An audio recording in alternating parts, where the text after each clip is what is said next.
Hi to all. Another session on Panis getting another session with Live with Panis podcast. This in this podcast we have the human flourishing movement. Uh, they're based in Greece, and we plan to discuss about well-being in corporates and companies, and learn more about the movement. Where we together with us, we have today Angel Papandoniou and Eirini Fotiou. Angel is the founder of HFM, and Eirini is the CEO. But let's start from you, Angel. Angel, tell us more about the why do you created the HFM and etc. Thank you, Panis. Hi to everyone. Thank you for hosting us, first of all. It's lovely to be here. So this startup started almost 2 years ago, where the idea behind the NGO was to enable people in flourishing, enable people within organizations to thrive. So I chose to focus on organizations as I think that it's much more important to have a bigger scale impact and have a holistic approach on all those well-being matters. And we do have a saying in our organization, which is that I am human, I am flourishing, and I am movement. So under the first pillar, we remind ourselves, first of all, and then our clients, that we all have flaws and we all have limitations and difficulties in life and conditions that we need to confront. But the moment that we really accept those, recognize them and accept them, then we can go on to the next pillar, which is the flourishing. And we use all those keys to well-being, which are character strengths within the organization, leadership skills, life and work balance, and gratitude practices and happiness practices. So all of those really enhance our growth within the organization. And then last but not least, the part movement. We thought of that symbolically, like-minded people are getting together, and we people who have understood the importance of all this well-being, all those well-being matters, actually foster a greater change by being ambassadors of all that. So on that note, I would like to introduce Eirini Fotiou, the CEO of our company, and she's the leading of the corporate department. I'm really proud of our team, and I really hope that Human Flourishing Movement will enable people in flourishing. So, Eirini, the floor is yours. Great stuff, Angel. Thank you. For us, Eirini, let's go to you. I mean, tell us more about you and about your journey. Yeah. Thank you, Angel, and hello to everyone listening to this podcast. I think that it's really important to focus on awareness when it comes to mental health and how everybody can actually improve their quality of life overall by starting at the beginning, which is essentially how we feel on the inside. So my journey, I've been a business person since forever. My background is business, and a few years ago, when I actually turned 30, I had a life-changing experience, which led me to completely shift my priorities in life and also make a career change, and start practicing and start studying to become a mental health counselor.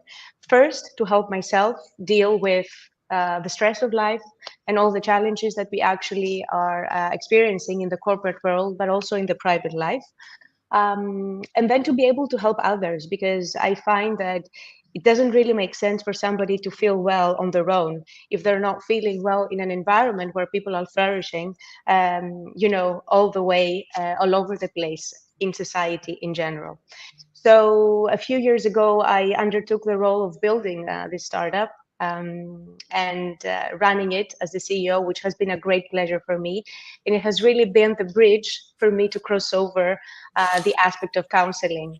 And so this is why we're here today, Panis, because I think that cultivating counseling and mental health initiatives in the workplace, in corporations, is really at the heart of not only, people feeling better, as in their personal lives or at work, and of course increasing their performance and increasing their engagement, but at the end of the day, it's part of a long-term successful strategy in corporations to care for the well-being of their people. It's not just about the ESG agenda, it's also about setting up a proper strategy that works in the long term.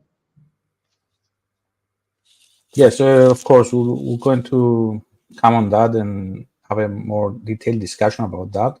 But before going there, I mean, you envision a world where mental health and balance are the norm, as far as I have read from the website. How do you plan to achieve that? So, can you hear me well? Yeah. Cool. So I think that everybody grows up, in a certain way, in a certain context, in a family environment where in some cases it's better than others, right? Some people tend to develop limiting beliefs because they didn't get the acceptance or the space that they needed as children. And my mission growing up is to help these people realize these limiting beliefs can actually change. It's all about understanding and observing your thoughts and really realizing that you can control your thoughts, which eventually will change the way you feel and then will change the effects and how you actually perform in your life. So my personal objective here is to help people understand through the cognitive behavioral therapy, which is the focus that I use in my counseling, to observe the limiting beliefs, change their mindset, and then start looking for the acceptance from the inside and not from the outside. Because what we tend to do, especially in corporate environments, is opt for the next promotion or from the acceptance that comes from the managers or from people in our personal lives, instead of looking for the acceptance that can only come from the inside, which is what is going to last and help us feel happy and joyful throughout life, irrespective of the external circumstances, which are not always in our control.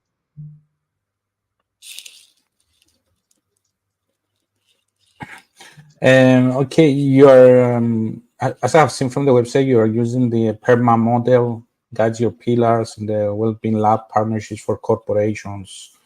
By the way, is it aligned with ESG goals, this model? Can you elaborate more on the model and Absolutely. how you... Yeah. Absolutely. So first of all, let's just say that well-being initiatives in the workplace are really important because it's not just about, caring for the personal well-being of the employee, but also caring for the greater good of society and how families are impacted by the fact that people are or are not feeling well in their work environment. So the social aspect of the ESG agenda is definitely part of that discussion, as is diversity and inclusion, because mental health support systems in corporations care for everyone, right? So they try to support everyone in these organizations. Now, the governance part, which is part of the ESG agenda, is the implementation in a transparent and equitable manner of these well-being initiatives. So this is something that helps organizations cultivate a great culture when it comes to caring for ESG, and also practice ethical management, and also create good relationships with stakeholders and investors out there, and also of course reduce elements such as absenteeism, increase talent attraction, which is of course part of the word of mouth that comes out as a great place to work in. And of course, cultivate a positive corporate image, which is really important to also improve your business at the end of the day. So it's definitely aligned with the ESG agenda. Now, the PERMA model and our collaboration with the Wellbeing Lab is about using a specific framework that stands for positive emotions, engagement, relationships, meaning, accomplishment, and health.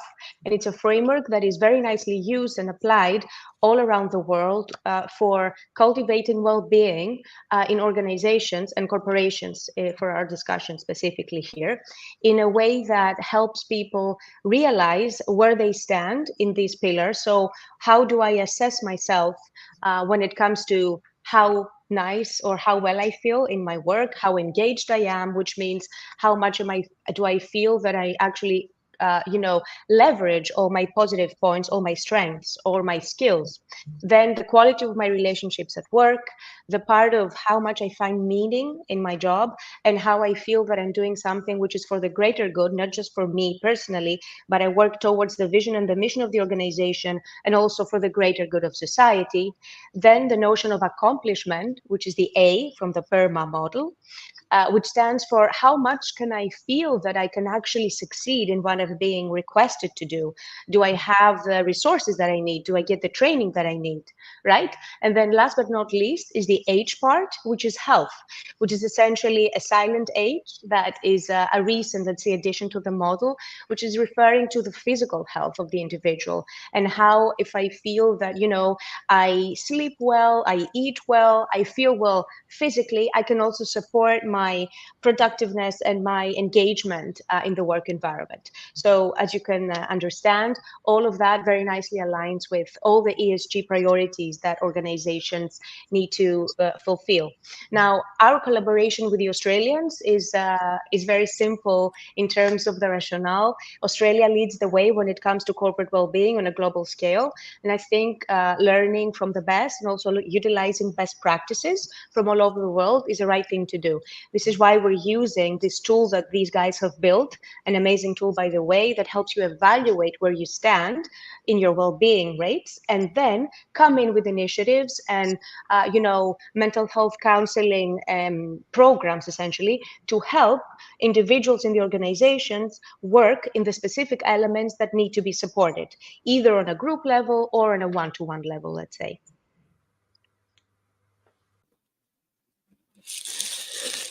Interesting model and interesting stuff, Eirini. Let's go almost a bit to the employees of the companies. Okay, we need employees that their well-being is good because this affects the overall success and productivity of the play. I mean, why does employee need to be well to, and it's crucial for that. Do you want to elaborate more on that? Yes, of course. So well-being is really important for people who are working, and especially if they're working in stressful environments with a lot of deadlines and a lot of requests. So why is it important? Because when you feel well in the environment, inside of you, back at home, in your relationships at work, you will be more productive. Essentially, you will be motivated to perform better, to take the extra mile, and of course, be more engaged. So you won't just tick the box by just doing a task that you were required to do, but you will wonder, how could I perhaps do this even better, or take initiative from what you've been asked and do something more.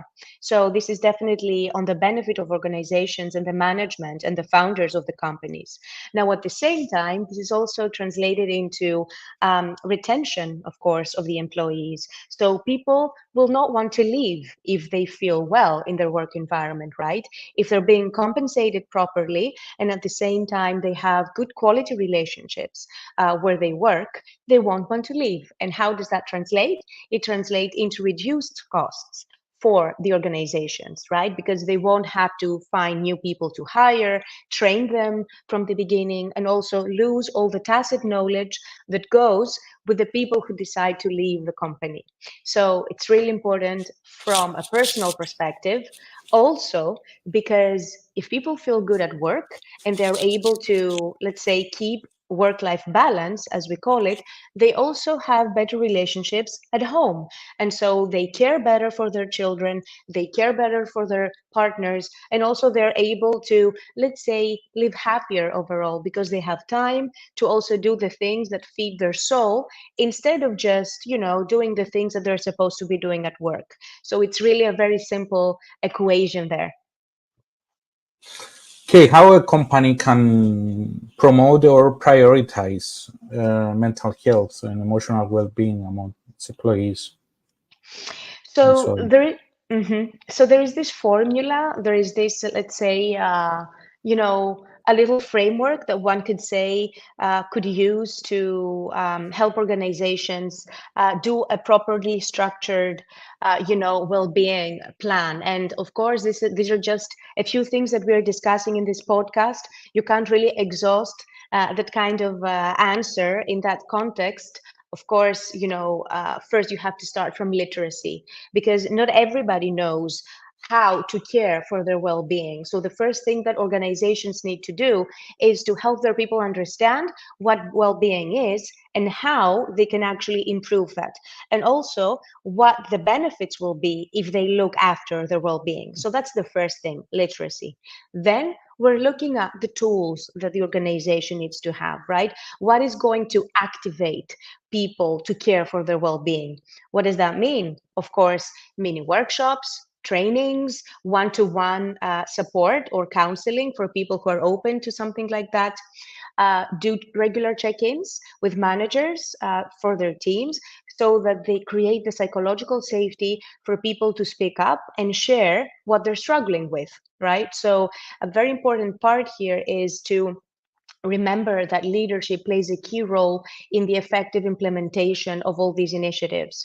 I'm going to come back to that in a moment, but before I talk about this, I also want to add that, of course, initiatives such as, providing, let's say, yoga classes or stress management techniques in the form of toolboxes in organizations are always a good idea. But the real question is, do you have enough in order to be able to help everyone find what is right for them? Because what works for me in terms of well-being practices does not work for you and does not work for anyone. So the company needs to have enough initiatives for people to choose from, and of course evaluate the effectiveness of these initiatives. Because if you're investing in providing, let's say, on-demand therapy or trainings on stress management, or entrance to the gym, for, let's say, for free, if people are not really leveraging those, how can you actually ensure that the investment you're doing is the right one? What is the ROI in your investment? So you need to evaluate if the initiatives you're taking are actually what your employees need. And there is one way to do that, of course, is with a tool, a survey, like the one that we talked about before, the survey, or any other kind of survey that you want to build internally. The important thing to do is to face the reality, which is, okay, I'm taking initiatives to care for my people, but are those the right initiatives? Am I getting the value that I need out of that? How do I measure the effectiveness of everything that I'm doing? Now, that's the one thing. The second thing is the leadership part. So are the leaders fostering these kind of initiatives? Are they, how we call it, walking the talk? Are they really doing what they're supposed to do so that they can model the behavior that they want to see from other people? Compassionate leaders are those who actually do walk the talk, and they care about their people in a way that they find balance between stretching their people to reach KPIs and also everything that the company needs to achieve. But at the other side, they give them the space, they give them, the voice to talk about what they're struggling with, and not being afraid to talk about struggling and stressing, and believing that it's going to be perceived as a sign of failure or a sign of wanting to leave from the company, for example.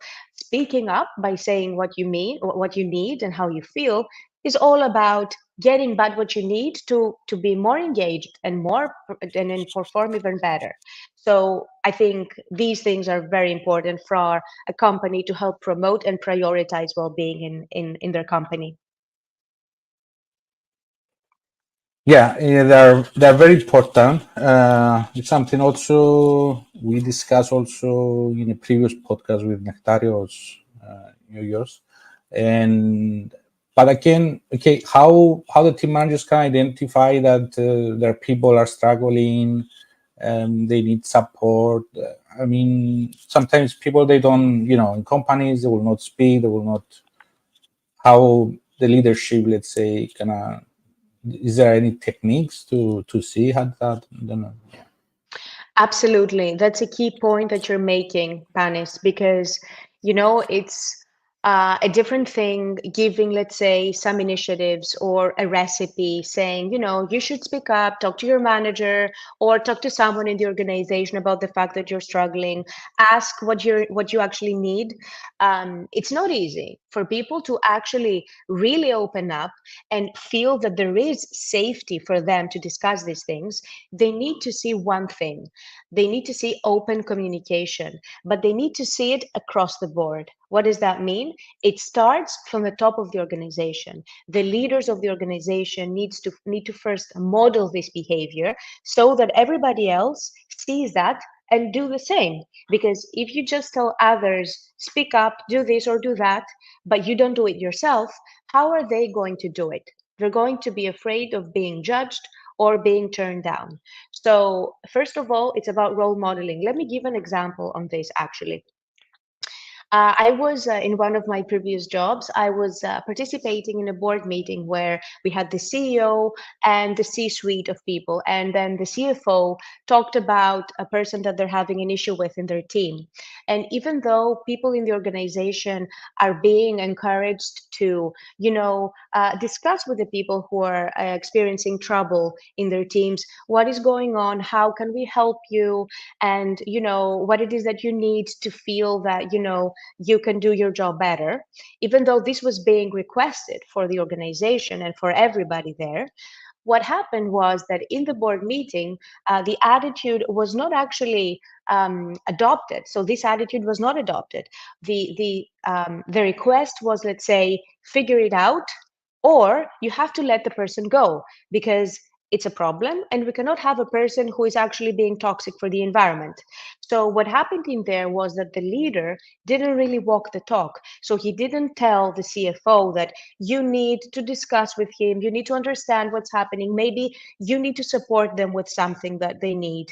So, it was more like a make or break situation. So this is what I mean by role modeling and walking the talk. What you advise others to do, you need to also do yourself. So that's one thing. Then definitely organize regular check-ins, either with managers and with peers, people who are in the same level in an organization, because that's going to help them talk openly about these things. Have, let's say, 15 or 30-minute check-in meetings every week or every 2 weeks, which are just dedicated for that, for people to be able to speak up and know that this is their time to discuss these sort of things, not in the middle of the agenda of other things, but purely dedicated on that. Now, another thing is definitely ask anonymously for feedback, for evaluation on these things. So this is how you can tell that people are struggling, and also get this information from the people who are the most introverts. Because, I'm an extrovert, I can talk openly about what really, let's say, I need in terms of, for example, training or what I'm being bothered with, but there are people who are very much introvert, and you need to cater for these people as well. So use anonymous surveys or evaluation to help them also express and for them to have their voices heard. Now, the last thing, which is a very nice saying that is coming from Tim McClure, is about how the biggest concern for organizations should be when their most passionate people actually become quiet. So when you observe a difference in the behavior of someone who has been always motivated and participating and taking the extra mile, if you observe a difference in this behavior and you suddenly see them, not talking, or, in their facial expressions when you're in meetings, they stay silent, etc., this is where you have a sign, and you need to take this person aside and ask them what it is that they need to find their motivation back again. Yeah, actually, that was the sign one time when I was burnout. This is how Yeah. it started. I was Yes. from a passionate person. I get into myself and I wasn't discussing with anybody. Yeah. Yeah. This is And definitely a sign that managers and leaders need to pay attention to. And this is why when we're talking about leaders and managers, we really need to ensure that these people are not just good in their job when it comes to their hard skills, right? So they're very good and they're experts in what they're doing, but also they have cultivated soft skills, right? So the ability to foster emotional intelligence, to observe how people are in order to be able to initiate the right conversations with these people. So it takes some, elements, some specific skills to be able to observe these things and also know how to open a conversation with these people. This is why we need counseling for leaders, for managers who are starting, let's say, on this journey. So maybe they're new managers. So they're being taught these kind of skills, because we cannot expect anyone to know these things if they were never requested to do something like that before. Some people don't even know how to do this for themselves. They cannot even observe their own feelings or their own behaviors. How can we expect them to do that for their team members if we don't give them the right tools, the right guidance, the right counseling to be able to do something like that? okay. And let's talk about, okay, there is this positive reinforcement environment. How does this contribute? You mentioned toxic people before in the conversation. Okay, how okay, in business, okay, it's not all everything is positive, but okay, Absolutely. you're trying. There is states that would, let's say, I will not use the word, everything will go wrong. But Yeah. again, how does this? Can you share with us how does this positive work environment contributes to the whole well-being, etc.? Yes. So first of all, let me define what we mean by a positive work environment.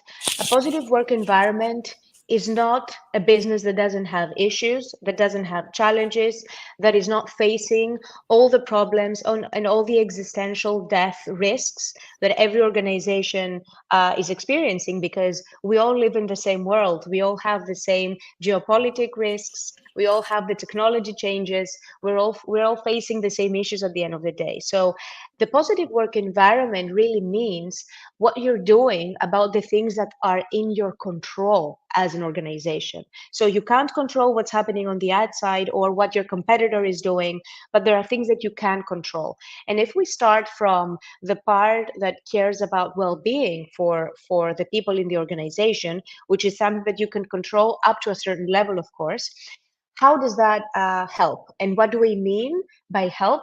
We mean, how does it help people deal better with all these external circumstances that are very difficult and very challenging and all the time change? So first of all, in a positive work environment, you can learn how to stress better. What does that mean? It essentially means bring down the stress to a level which works in your benefit. How does that work? Stress is the innate force that we all have in the morning when we wake up to go to do our work, or to go and do a run, or get us out of bed to do things. So there is a positive aspect there. And learning how to use stress, which is the Greek pronouns F, which means good, is about understanding what is this stress trying to tell you. So what is this challenge trying to do for you? There is a challenge coming up. Are you going to look at the negative aspect, which is all the stories you tell yourself about, for example, what can happen, what could go wrong, and all these things? Or how can you think about this from a growth mindset perspective and see a challenge as an opportunity to do something that's going to differentiate you as an organization or as an employee? Right? So learn how to stress better. And this comes from reframing the story that we tell ourselves. Again, this is part of the cognitive behavioral therapy techniques that we use in counseling. So how can you reframe the story that you're telling yourself about something? Then having flexible work hours. This is something that also helps very much. And it's part of a positive work environment. Why? Because I'm the type of person who needs 2 hours, 2 days, I'm sorry, per week to stay at home and focus and do the work that I need in a silent, let's say, way. And then the rest of the days, I go and work from the office to do the things that I need to do with other people. And this is how this works for me. There are other people who want to go in the office every day because socializing with people is what also motivates them to do their work. There are other people who want to work better late in the afternoon instead of very early in the morning, or they want to avoid the commute. That is something Okay. that is making them waste their time. Imagine a workplace, imagine an organization where your manager will tell you, no, look, you need to appear at the office at a certain time, but except from that, you can work the hours that work for you. You can also stay at home, let's say at a 20, 30% of the time and work from there. I trust you. It's all about fostering trust. It's about encouraging the employee to feel that, you know what, my manager doesn't want to test me, let's say, if I'm doing my work or not. He will know if I'm doing my work or not, because if at the end of the day I'm reaching my KPIs, then we're both happy. The truth is, fostering a positive work environment is giving the freedom that the individual needs to be able to do the work in the way that suits them. And of course, the positive work environment is definitely includes what we talked about before in terms of psychological safety, a feeling that I can speak up to my manager, I can speak up to the director of the division and telling them, look, I need to be trained on this because otherwise I cannot do the task that you gave me to do. And that's not going to be either on my benefit or the corporate's benefit. That's one thing, explaining what it is that you need. Or on the other side, it's part of going to your manager or the director and saying, look, you know what? I know I'm doing well at this job, but if I were in a different place, in a different position, in another team, let's say, I would probably be able to add more value. And you can be open to talk about these things. You're not gonna be afraid of thinking that, he will think that I'm trying to avoid the work or I'm trying to hide something, for example. This is what we mean by psychological safety, which is definitely a part of a positive work environment. Yeah, great. And okay, what suggestions employers can make to their team, to their people, to nurture this work-life balance? I imagine you train them also on that part. And what kind of suggestions? A few suggestions, can we have some? Yeah.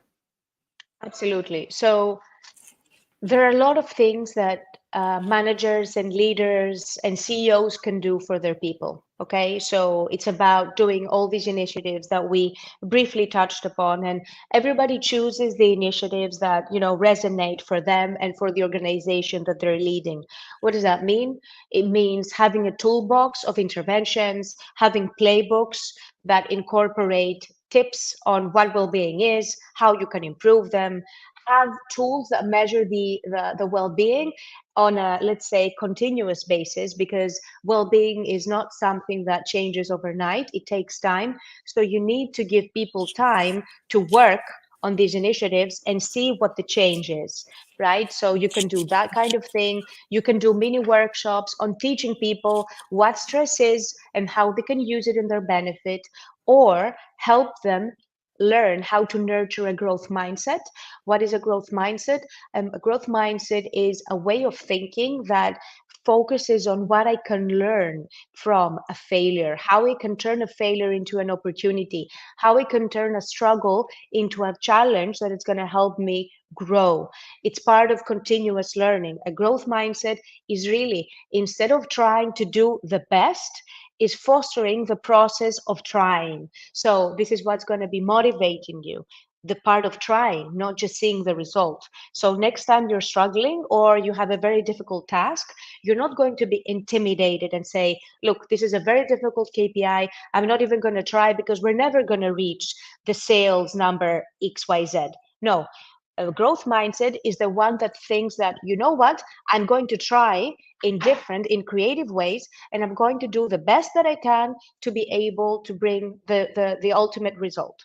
So Of course, these are things that organizations can do, but we cannot expect from managers and directors and CEOs to do the work of a counselor, which is where people like me come in. People who are experts, who have been, taught how to do cognitive behavioral therapy or coaching of some aspect to help people get out of the way that they have learned to think throughout all these years of their lives. Because imagine that these limiting beliefs that we have acquired from the moments that we were children up until the moment that we are adults are things that have been embedded in our head so deep, which take a professional to be able to really help you get out of this mind trap.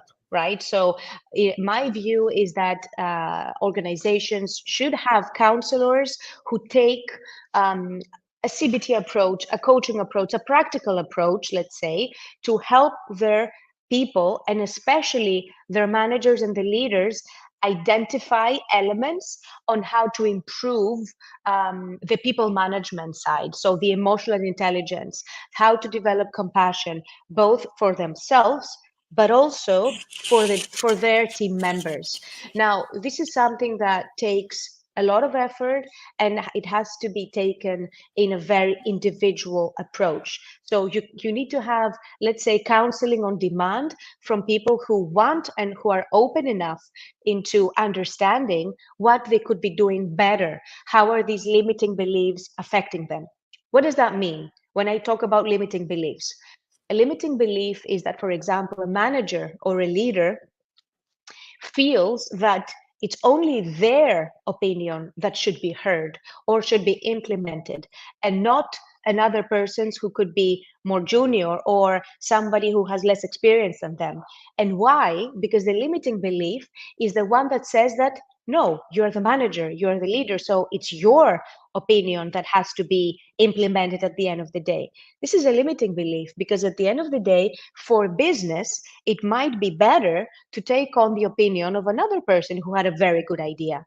So to be able to cultivate openness of that sort and compassion towards other people and towards yourself takes a lot of time. So I think that having proper experts helping in that domain is really important. Yeah, and okay, you mentioned also stress. Stress management, I believe, has a very crucial role to play. And are there any tools that the employers can use to? Absolutely. Stress is like the most important thing, and you need Yes. to manage Yes. effectively. Yes. So let me tell you, stress can do two things to people. They can motivate them to get out of bed in the morning because they are, motivated to do something, to do their job or to go on vacation.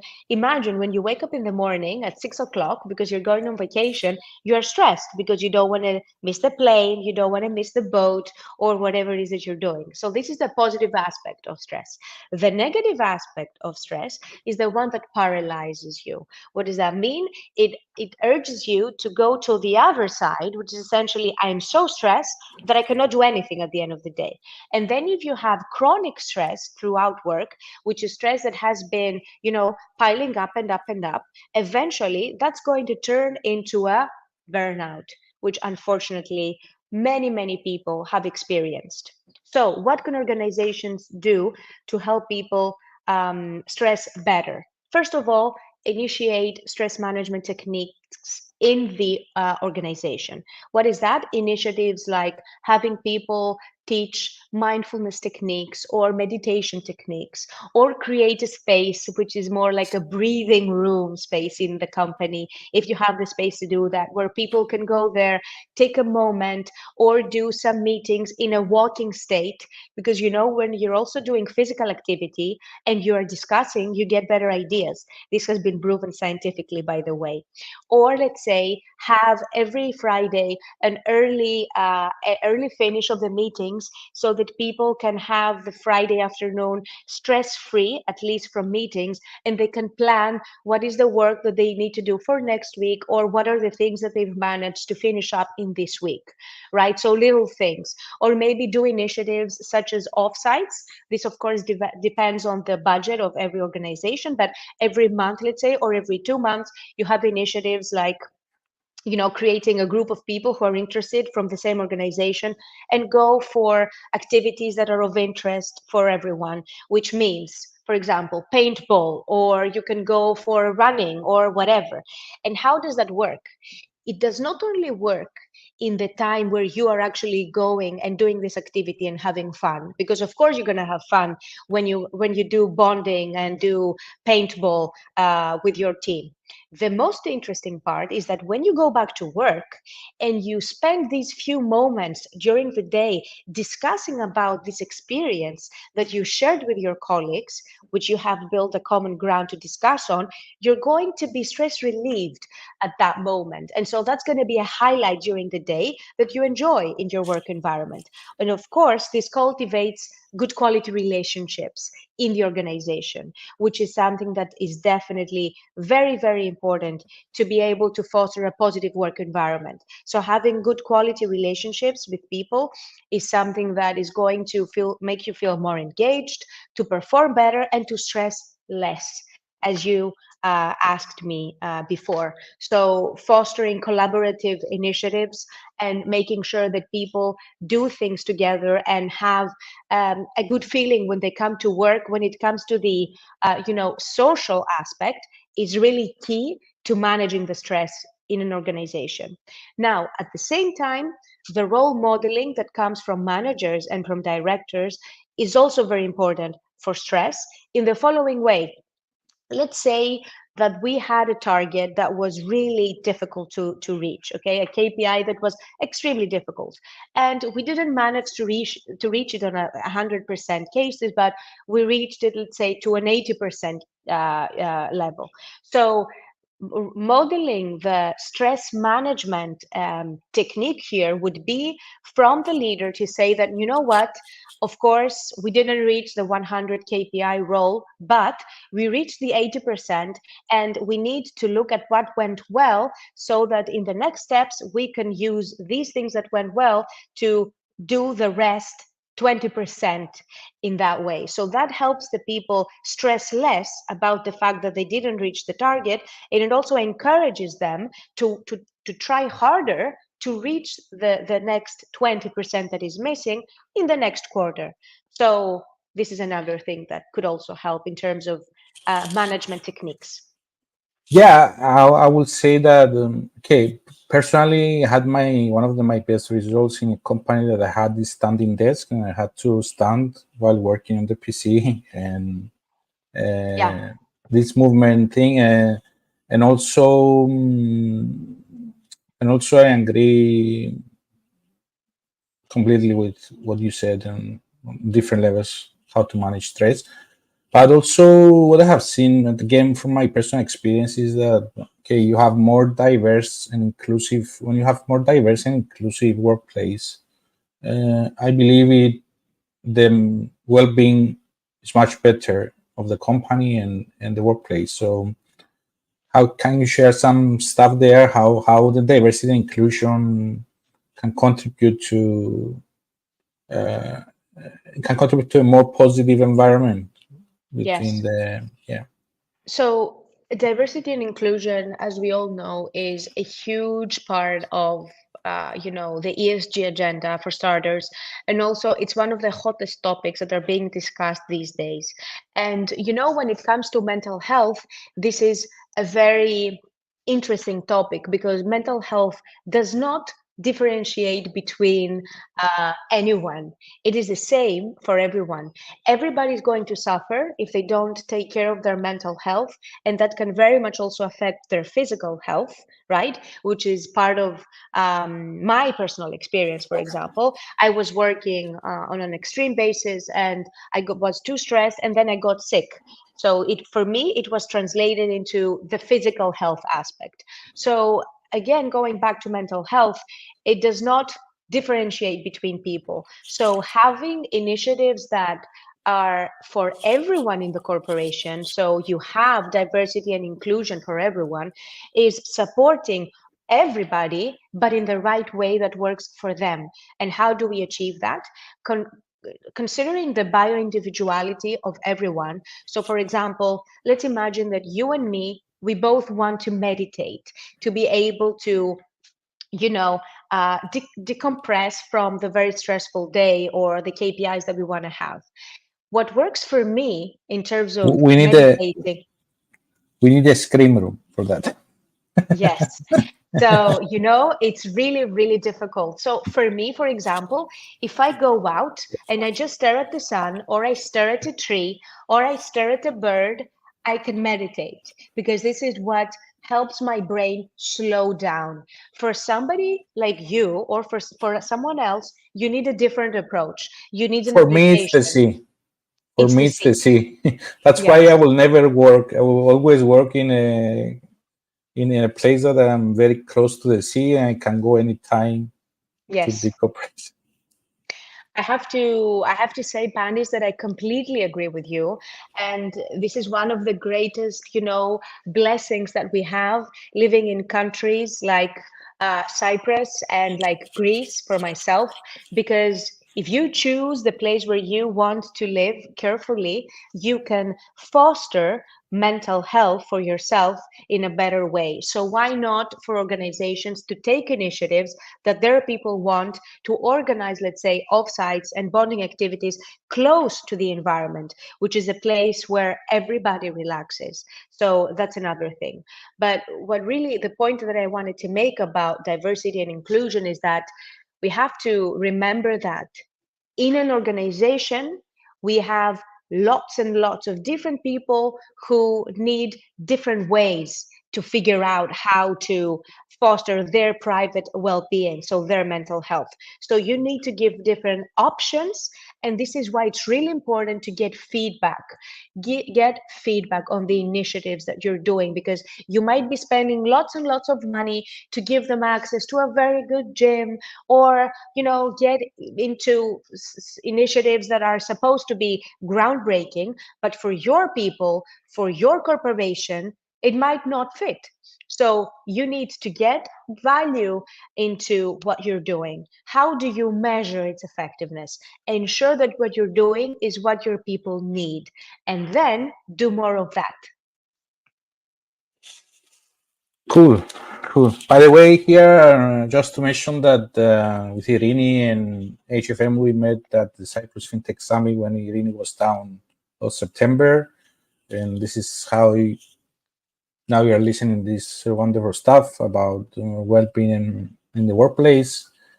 And okay, we are, let's say we're a company, we want to increase well-being. Okay, sometimes this, I don't know, I mean, is there a return on investment on that? Of course, companies will look that also. I mean, yeah. Absolutely. So before I dive into the specifics for a company, let me just say that the numbers speak for themselves. Okay, we now know, and it's very widely, heard. The World Health Organization talks about that all the time. And if you see the latest reports from all the big research guys, you will see that the link between mental health and physical health, and then the correlation of these two elements to the degree that people resign, is huge. Now, this correlation is really significant for us to look at. One of the greatest problems that business leaders have these days is finding the right people and keeping the right people. Why? Because there is so much opportunity out there, and also people are not anymore willing to sacrifice their personal, let's say, health or work-life balance to work for someone who is not giving them back in that domain. So if you want to ensure that the tacit knowledge stays within the organization, and you don't have to spend more money on finding new people and training them again, and having again the stress of, are they going to leave again or not? You need to invest in your well-being initiatives. Now, that's one thing, and I think we can all agree on that. It's something that has been, discussed for a long time now, especially after the pandemic came to an end, which is when we started seeing the results of not actually taking care of the well-being of our people. So the first ROI is definitely keeping your people and keeping your costs down, and also having the reputation of being a great place to work. Because guess what? This is what happens with word of mouth, and this is how people are looking out for jobs. We can now see online everywhere that everybody's being assessed these days, not just the Airbnb apartment that you want to, go for a vacation, but also every workplace that we live in. So if you want to have a good word of mouth out there and a good reputation as a place to work, you really need to do the work, and you really need to prioritize how your people feel. Because if you don't do it, somebody else is going to do it, and they will leave you to go to work for these guys. And compensation, monetary compensation, is something that definitely plays a role here. But at the end of the day, if the change is small between what you're doing in one company and what you're making in another company, you will eventually choose the one that's helping you keep work-life balance, and the one that can help you build a better relationship with your friends and your partner and your children. So this is definitely something that we have learned, and is definitely connected to the ROI of investing in well-being. Now, the clearer ROI comes from measuring the effectiveness of the initiatives that you are doing. So let me give you an example on that. So in the companies I work with, and I do counseling work with middle managers or C-suite people, I use a specific framework, which is what? In the beginning, we do an assessment on where we stand when it comes to anxiety levels and well-being levels. So I start with a questionnaire that will give me an assessment, and will also give me input on what are the issues that this person is dealing with on the inside. And then I do the counseling work that lasts for a year, that could last 6 months to 1 year. And this is where you really deep dive into the individual, and you realize what are the things that they're struggling with in their work environment, in their personal lives, back at home with their children or their partners or whatever. And then when we finish the work, we evaluate again where we are to see what's the progress that we have made. Now, if you do not follow this approach with all the initiatives you're taking in your company to help foster well-being, how are you going to know you're doing the right thing? And how will you know that the investment that you're doing is actually what your people need? And you would be surprised to figure out how different people need different things. And sometimes the things that people need are much cheaper than the things you think they need, and you give them. So make sure you're evaluating you're assessing the real value that you're giving them, and make sure you change the initiatives accordingly to match what it is that will really bring a result for your people. By the way, you mentioned growth mindset, and Yeah. as an ex growth hacker turning into media entrepreneur the last years in blog care, so that's full-time job. I'm a fan of the growth mindset, but I would like for you to tell us why do you think the growth mindset is highly important, either in your daily life, either in the workplace, either, yeah. Yes, I cannot even begin to talk about the importance of the growth mindset. So Carol Dweck has written one of my favorite books about the growth mindset. And let me tell you, it can be summarized in the following way. So unfortunately, for some of us, including myself, we've been brought up in a way where our parents or our caregivers, they were actually, cheering for our wins only. So what do I mean by that? So they were saying, well done, only when you got first place, or well done, only when you got an A, or well done, if you only achieve the target that we set for you. What is the message that the child is getting from this? You will only be praised in your life. You will only be accepted. You will only be successful in life if you always reach the top. And what happens? After that, as we grow older, guess what? In life, we figure out that you cannot always be the first. You cannot always reach 100% of your target. And of course, what happens when this happens is that you feel that you are actually losing. You're actually not good enough. You are not being, let's say, successful in the way that you were taught what success is. So that demotivates you from trying to change or from trying to do something in a different way. So fostering and nurturing a growth mindset means the opposite thing. Learning how to value the effort that you put in something irrespective of the result. Why? Because life is like this. Sometimes you will meet the target, sometimes you will not meet the target, because there will always be someone who is better than you, and there will always be someone who is worse than you. So you need to really learn how to appreciate the effort that you're doing in any kind of domain and in any kind of, area of life to be able to progress. Let me give examples of this. We can all think about work-related examples, right? So as simple as what I said before. So if you only feel that you are successful if you reach the target, when you are given a very, very, very challenging KPI, you will not try, because you will know from start that, you know what, I'm not going to make it. So you are demotivated to try. This is what we call a fixed mindset. A growth mindset in this case would be, how can I try again? Even if I failed, how can I try in a different way to try harder to reach the best that I can actually do? That's one thing. Now, the other thing in personal life, let's imagine you have a difficult relationship with your children or with your partner. Why? Because people are different. And so the relationship that is between two people will always have two angles. The way I see things will not be the same as the way you see things, or your children or your partner sees things. So if you have a fixed mindset, what will you do? You will say, you know what? I've told you a million times that this is how it is for me. And if this doesn't work for you, we cannot be together, for example. A growth mindset example would be, look, I've tried to explain this to you in this way. Now I'm going to try in a different way to see if we can find a common ground. If this is the mindset that you nurture and you adopt in your life, you will definitely get better results. Maybe the relationship with a partner will not work, but you will at least know you have tried in all the ways you could. You exhausted the way that you tried in order to get the best possible result. This also happens with our personal lives. Let's imagine that I am smoking or I'm an alcoholic, God forbid.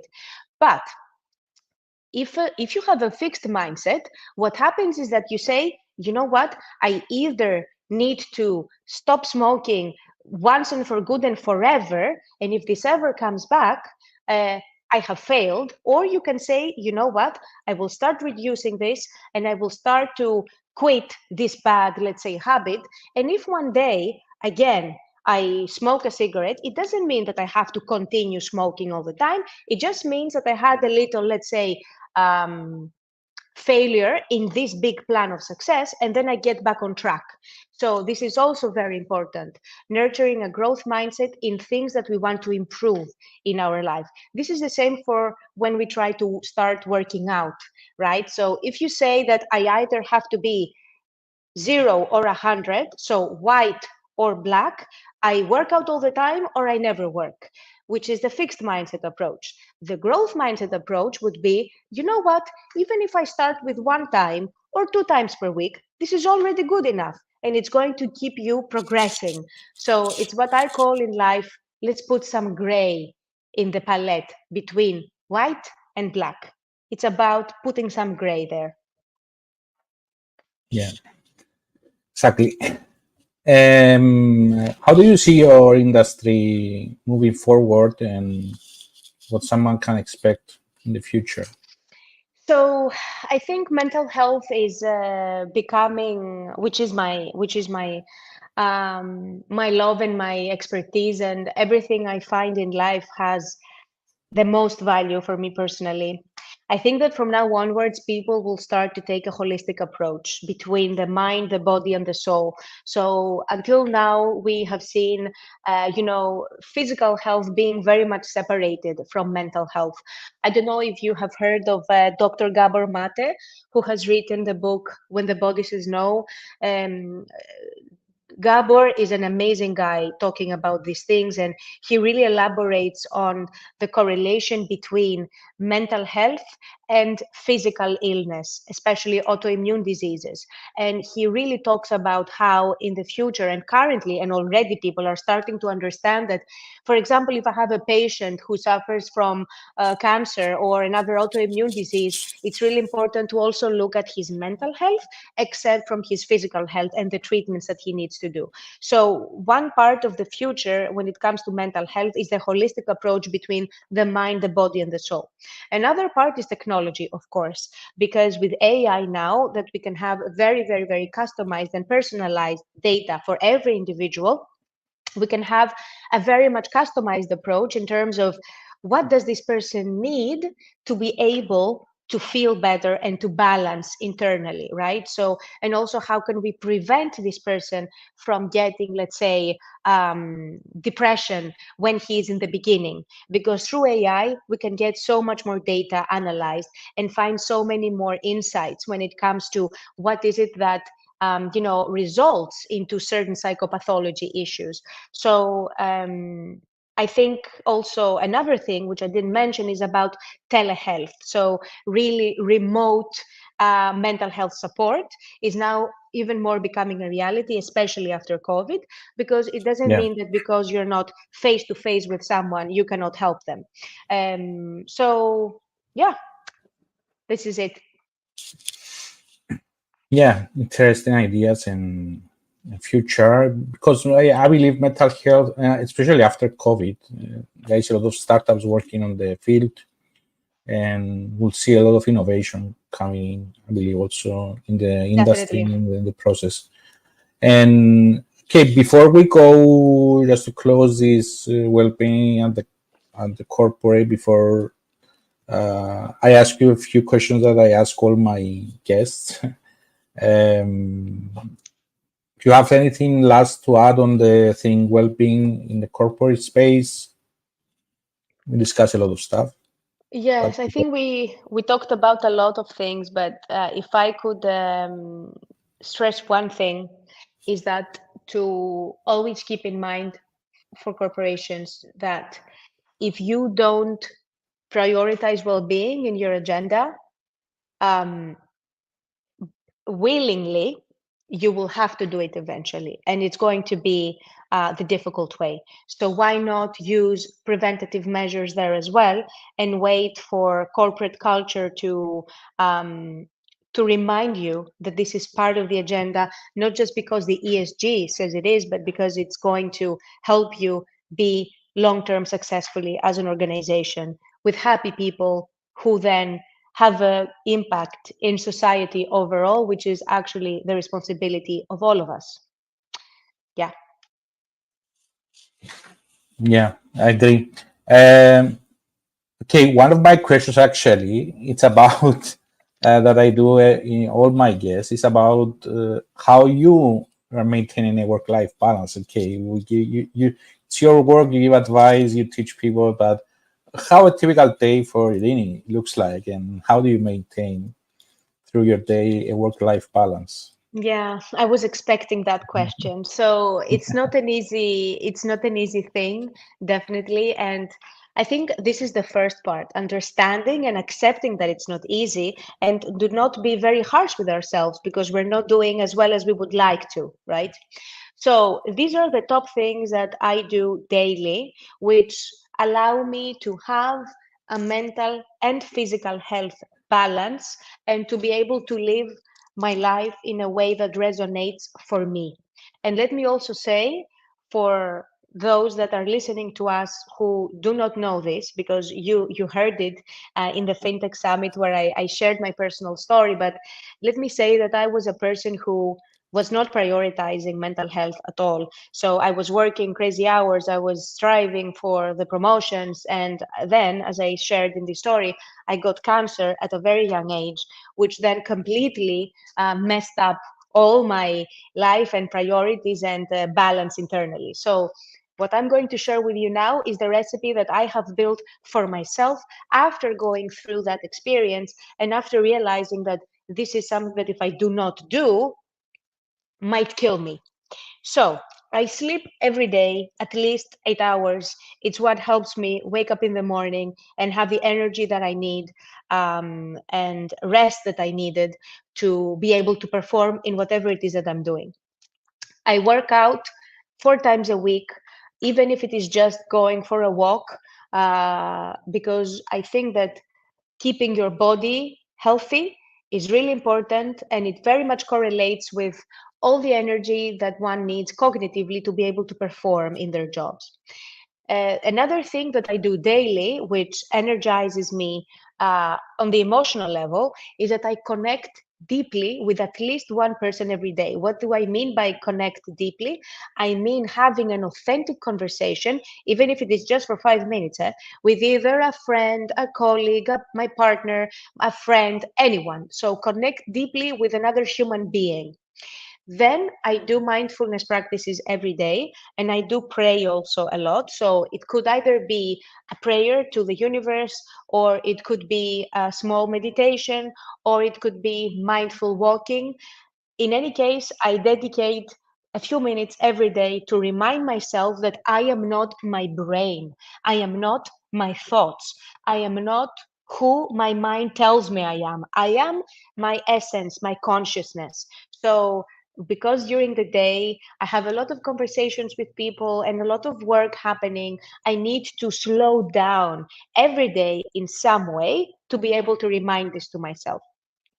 I have a lot of connection with nature. So every day I have to at least walk for 5 minutes outside, if whether this is a park or a forest or the beach, whatever, somewhere where I can connect to nature, which is something that I think we share as well, Panis, you and me.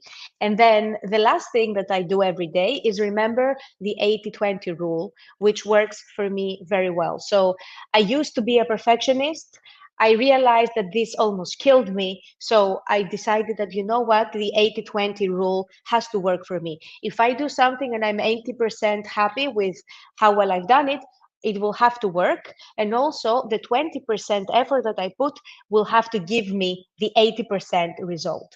So these are the things that I do every day, and I remind myself every day. Pretty much you answer also the second question that I do about the daily motivation, or what helps you get up in the morning. But before we go to the last question, I just want you send us also the links of the books that you mentioned. You Yes, of mentioned the course. Carol Dweck, etc. So we can add them in the comments for the people Yes, to yes. check them out. Or I if have they're to. listening, Yes. they can find them in the Spotify description, etc. of the session. Okay, if you are working for the mental health industry, what do you think you will be doing? That's my last question. I know very well, and I've known since I've been a child. I would definitely be a veterinarian. I love animals, and I think that it's what fills my heart with warmth to help them. So I think I would study to be a vet and be very happy doing that. Any animals, or you are a dog or a cat person? I am definitely a dog person, but I love all animals, and I really believe that this, love and dedication that they show to the human beings in a way where they do not expect anything back is what really stuns me. And I think there is so much value in nurturing our relationships with animals, because we can learn so much from them in terms of how they live in the present moment. They don't think about what they're going to get out of everything they do. And they also don't plan very far. They just look at today and how they will make the best out of what they have now. Exactly, the now. The present moment. Let me just say Let me just say that now the present moment, which is a big part of what we're discussing and big part of mindfulness techniques and CBT training, is for someone who is now only starting to understand the power of now and the importance of being in the present moment. A great book to start with is The Power of Now by Eckhart Tolle, who is also one of my favorite writers. And also, let me say that, you know, this is just some of the tips and ideas that I have shared. Of course, I have much more to share and lots of techniques. If anyone who is listening feels that they have gotten value out of this, I would be very happy to talk to them. Feel free to contact me anywhere, like my LinkedIn or anywhere. I can also give my email, and I would be happy to share more of all these things that might be able to help either individuals or corporations foster well-being. Yeah, that's great. And also, yeah, I mean, if you are watching the video, you can see the link corporates at .humanfm.org.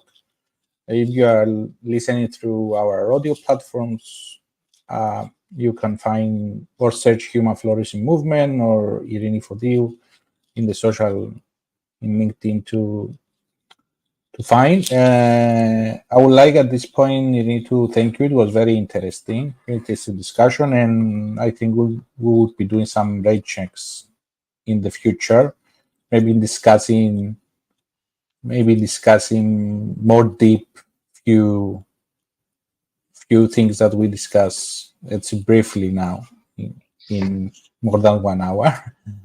Yes. Together. And yeah. I want to thank you, Panis, because I find that it's really important to have people in the world who, you know, promote the message of well-being. Even if you are not an expert and if this is not your job, it's really important to give the opportunity for these messages to be heard and to reach as many people as possible, which is actually taking a first step and putting your little stone in this work that we all have to do about helping ourselves and those around us live a life that is worth living and not just existing. You know, it's about really feeling that there is worth in every day. So thank you for that, and thank you for having me. I really appreciate it.